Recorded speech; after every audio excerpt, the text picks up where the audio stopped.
Elle était annoncée depuis plusieurs jours. Elle a finalement débuté la nuit dernière. L'offensive majeure de la Russie sur l'est de l'Ukraine pour prendre le contrôle de l'intégralité de la région du Donbass est en cours.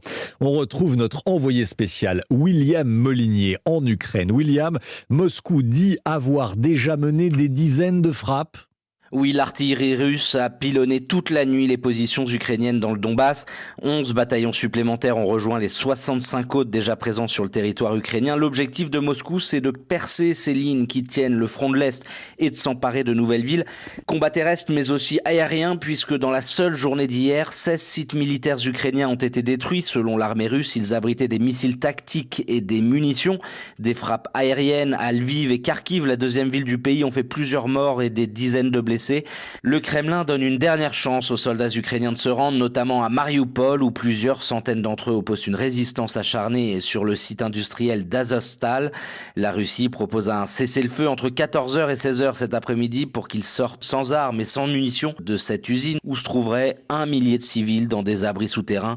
Ces derniers jours, Kiev a indiqué qu'il se battrait jusqu'au dernier soldat dans cette ville assiégée, devenue le symbole de la résistance ukrainienne. William Molinier, envoyé spécial d'Europe 1 en Ukraine. L'armée russe semble avoir renoncé pour l'instant à envahir l'ensemble de l'Ukraine. Elle se concentre désormais sur l'est du pays. 11 bataillons supplémentaires seraient consacrés à cette bataille du Donbass. Alors Vladimir Poutine pourrait-il se contenter d'une victoire dans cette seule région de l'Ukraine? Écoutez l'analyse du général Dominique Trinquant, spécialiste des relations internationales, au micro européen d'Arthur Pereira. Aujourd'hui, il se consacre sur le Donbass, dont il faut noter que vis-à-vis de la population russe, il a toujours parlé de la libération du Donbass. Donc il est cohérent et pourra ainsi justifier sa victoire. Aujourd'hui, la phase préalable, c'est le bombardement. Donc ça, il va écraser par les bombardements les défenses ukrainiennes. Mais en revanche, il dispose de relativement peu de moyens pour pouvoir conquérir au sol, puis occuper cette zone. Et donc, les Ukrainiens ont ici une partie à jouer, sachant que le temps est important pour le président Poutine. Il a 2 semaines, en gros, pour montrer qu'il a remporté sa victoire.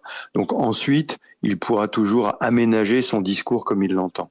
Voilà, cette déclaration à l'instant du gouvernement russe, la Russie qui accuse l'Occident de tout faire pour faire durer les hostilités en Ukraine. Déclaration à l'instant du gouvernement russe depuis Moscou.